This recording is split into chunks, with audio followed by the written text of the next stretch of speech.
Bismillahirrahmanirrahim. Assalamu alaikum dear students. Today my lecture is on locus of complex number. Previous video में भी हमने locus of complex number को define किया था और उसकी कुछ एग्जांपल्स को डिस्कस किया था। आज नेक्स्ट एग्जांपल जो हैं हम उनको डिस्कस करेंगे। तो उसमें हमने यहाँ तक इसको डिफ़ाइन किया था। तो नेक्स्ट हमारे पास ये है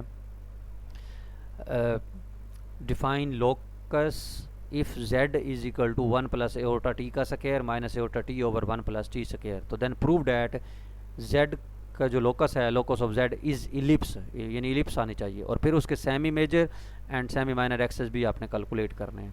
तो ये लोकस की डेफिनेशन हमारे पास वैसे ही है, let P Z B the property satisfied the complex number, यानी ऐसे प्रॉपर्टी जो उस पॉइंट को सेटिस्फाइड, उस कम्प्लेक्स नंबर को सेटिस्फाइड करे, कुछ प्रॉपर्टीज़ को सेटिस्फाइड करे, तो उसको हम क्या कहते हैं, लोकस कहते हैं। तो हम क्या पुट करेंगे, z को पुट कर देंगे x प्लस एओटा वाई और बाकी 1 प्लस एओटा टी का square minus iota T over 1 plus T square as it is. तो इसको एक्सपेंड कर लें, a का स्क्वायर प्लस b का स्क्वायर माइनस 2ab। तो इसको जब सिंप्लीफाई किया उन्होंने, तो सिंप्लीफाई मतलब करने के बाद उसमें जो रियल पार्ट है वो अलग कर लिया, इमेजिन पार्ट को अलग कर लिया और उसको x प्लस एओटा वाई के बराबर रखा है। और फिर यहाँ से अलग अलग डिवाइड कर दें, 1 माइनस टी स्क्वायर को 1 प्लस टी स्क्वायर पर और इधर से t को 1 प्लस टी स्क्वायर पर। और फिर उसमें से रियल पार्ट जो है रियल पार्ट के बराबर हो जाएगा और इमेजिन पार्ट जो है वो इमेजिन पार्ट के बराबर हो जाएगा। तो वहाँ से x की value 1 minus T square over 1 plus T square आएगी और y की value t over 1 plus T square आएगी। तो यहाँ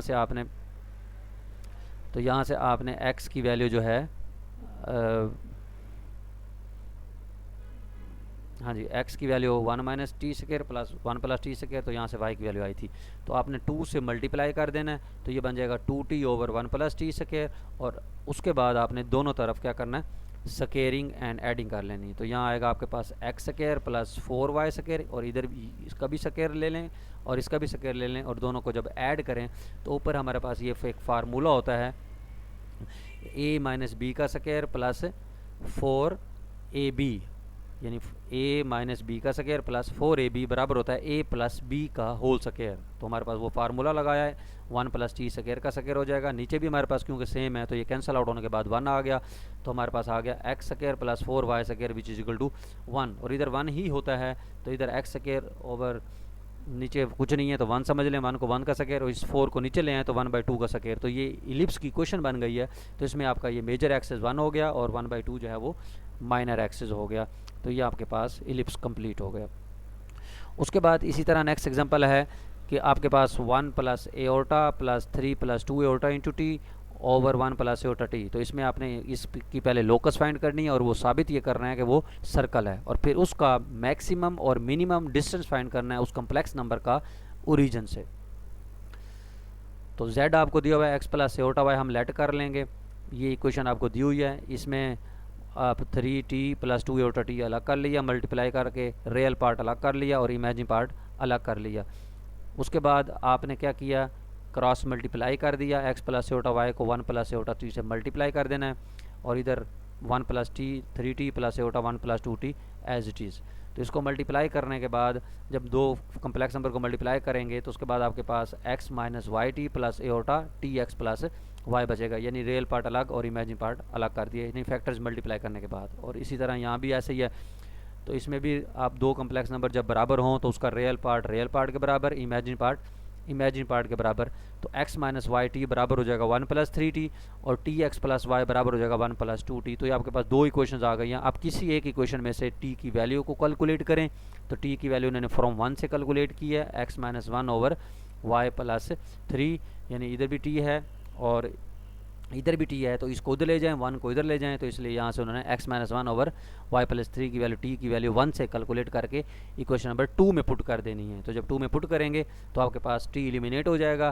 तो x into X minus 1 over y plus 3 plus Y which is equal to 1 plus 2 into X minus 1 over y plus 3। तो y plus 3 इसमें denominator में आ रहा है तो आप दोनों तरफ मल्टीप्लाई कर दें, इधर कैंसिल आउट हो जाएगा, इधर मल्टीप्लाई हो जाएगा, इधर मल्टीप्लाई हो जाएगा, इधर कैंसिल हो जाएगा। तो सिंप्लीफाई करने के बाद आपके पास ये इक्वेशन हासिल होगी, X square plus Y square minus 3x plus 2y minus 1 is equal to 0। तो यहाँ से क्लियर नज़र आ रहा है कि एक्स स्क्वायर और वाई स्क्वायर के कोफिशिएंट इक्वल हैं। तो हमारे पास ये सर्कल को रिप्रेजेंट कर रहा है। तो इसका सेंटर जो है वो आपने कैलकुलेट किया, वो कैलकुलेट हुआ 3/2 व -1। ये आप एफएससी में पढ़ चुके हैं कि किसी भी जनरल इक्वेशन से हम सर्कल कैसे कैलकुलेट करते हैं। तो उसका फार्मूला होता है x square plus Y square plus 2gx plus 2fy plus c, यानी आपका 2g जो बनता है वो -3 बनता है, जो 2f बनता है वो 2 है, जो c है वो -1 है।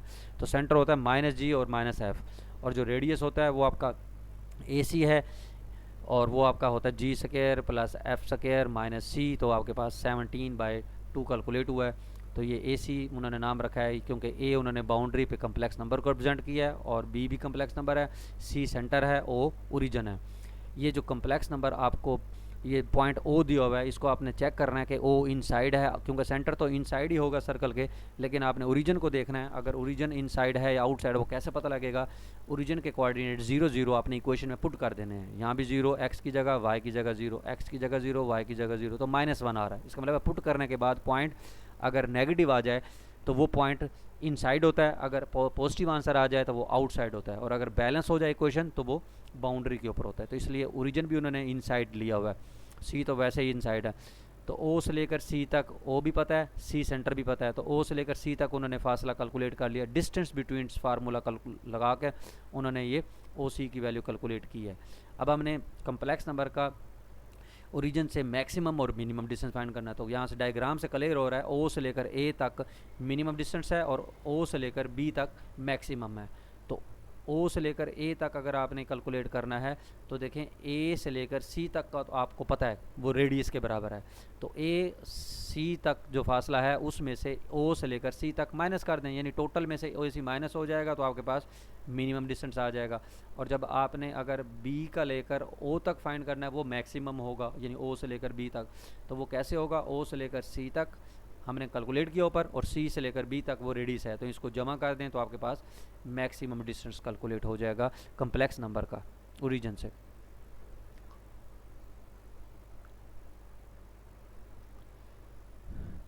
इसी तरीके से आपके पास ये भी आपके पास उसी तरीके से क्वेश्चन है, इसकी भी आपने लोकस फाइंड करना है और रेडियस फाइंड, ये आप उसी तरीके से खुद चेक कर लीजिएगा।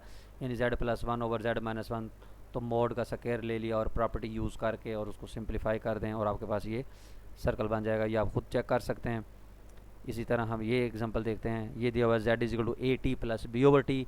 ये भी उसी तरीके से है, z को आपने लेना है x + a/y। a और b जो है वो कांस्टेंट कम्प्लेक्स नंबर हैं, तो एक को आपने ले a + a/b ले लिया और b को आपने c + a/d ले लिया। तो इसमें जब पुट किया z की वैल्यू और इधर a t वैसे ही, और b की वैल्यू भी पुट कर दी ओवर t, a भी ये टेक किया हुआ है। तो जब इसमें पुट किया तो हमारे पास x + a/y इसके बराबर आ गया। तो इसमें आपने रियल पार्ट ये है और इसका रियल पार्ट आपने कैसे इकट्ठा करना है, a t + c/t। तो यहाँ से आपने ये x बराबर हो जाएगा, तो यहाँ से t से मल्टीप्लाई किया तो ये एक क्वाड्रेटिक इक्वेशन हासिल हो गई। इसी तरह जब इमेजिन पार्ट कंपेयर करेंगे तो y बराबर हो जाएगा bt और प्लस d/t। तो यहाँ से भी आप t से मल्टीप्लाई करके ये क्वाड्रेटिक इक्वेशन हासिल हो जाएगी। तो ये दो क्वाड्रेटिक इक्वेशंस हैं, इधर से आपने t को एलिमिनेट करना है। तो कैसे करेंगे?